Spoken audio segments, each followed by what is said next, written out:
तर इकडे एनडीएचे उमेदवार सीपी राधाकृष्णन हे देशाचे नवे उपराष्ट्रपती बनलेत। मात्र आता उपराष्ट्रपती पदाच्या निवडणुकीत झालेल्या मतदानावरनं इंडिया आघाडीमध्ये आरोप प्रत्यारोप होण्याची शक्यता आहे। या निवडणुकीमध्ये शिवसेना ठाकरे गट आणि राष्ट्रवादी शरद पवार गटातील काही खासदारांनी क्रॉस वोटिंग केली अशी माहिती समोर येते।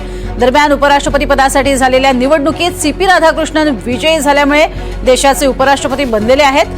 राधाकृष्णन यांना 752 वैध मतांपैकी 452 पहिल्या पसंतीची मतं मिळाली आहेत। त्यामुळे 752 वैध मतांपैकी ही मतं मिळाल्यानंतर सुदर्शन रेड्डी यांना 300 मतं मिळालेली आहेत। तर जी जास्तीची मतं मिळालेली आहेत त्यावरनं मात्र क्रॉस वोटिंग संदर्भात वेगवेगळ्या चर्चा सुरू झाल्यात।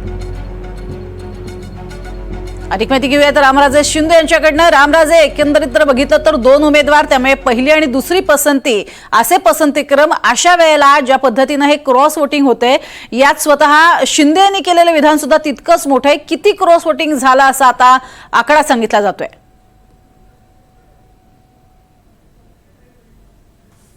बिलकुल, खरं तर भाजपनं तयारी केली होती आणि त्याचा परिणाम जो आहे तो दिसून आलेला आहे की फ्लोअर मॅनेजमेंट कसं केलं जातं याचं हे उत्तम उदाहरण आहे।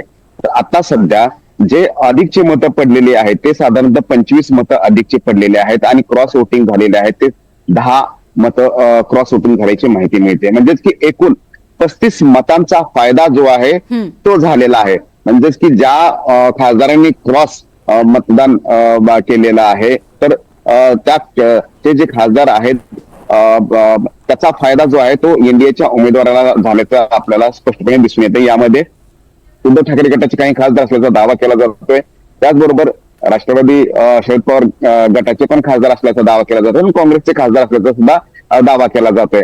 परंतु मतदानाच्या अगोदरच कारण एनडीए जे आहे आणि भाजप आणि घटक पक्ष जे आहेत त्यांची मेजॉरिटी दिसून येत होती, परंतु त्यापेक्षा अधिक पडलेली ही 25 मतं आणि त्यानंतर पुन्हा आणखी 10 मतं जी की बाद झालेली आहेत।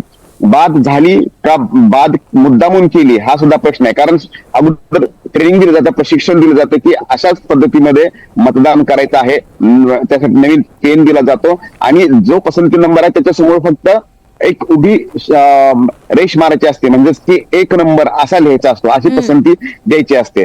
परंतु तसं अनेकांनी केलं नाही, त्यामुळं ही तांत्रिक चूक असं म्हटलं जाऊ शकतं, परंतु दुसऱ्या अर्थानं सुद्धा असं म्हटलं जाऊ शकतं की मुद्दामून केलेली ही चूक आहे। त्यामुळे यामध्ये सुद्धा अनेक खासदार आहेत की ज्यांनी मुद्दामून चुकीचं मतदान टाकलं आणि त्याचा परिणाम म्हणजेच की हे मतं बाद झालेले आहेत। त्यामुळे क्रॉस वोटिंग तर झालेलंच आहे की इतर खासदार जे आहेत ते भाजपच्या गळाला लागले हे स्पष्टपणे दिसून येतं।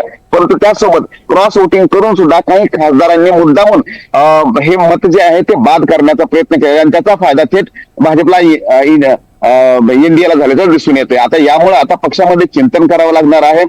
काल रात्रीपासूनच एकमेकांना विचारपूस करण्यात आली होती काँग्रेसमध्ये, त्याचबरोबर ठाकरे गटामध्ये आणि शरद पवार यांच्या पक्षामध्ये की नेमकी कोणाची मतं फुटलेली आहेत आणि किती मतं फुटलेली आहेत त्या संदर्भामध्ये तर काल रात्रीपासून चिंतन सुरू झालेलं असं म्हणावं लागेल। नक्कीच, तुर्तास धन्यवाद या संपूर्ण माहितीसाठी।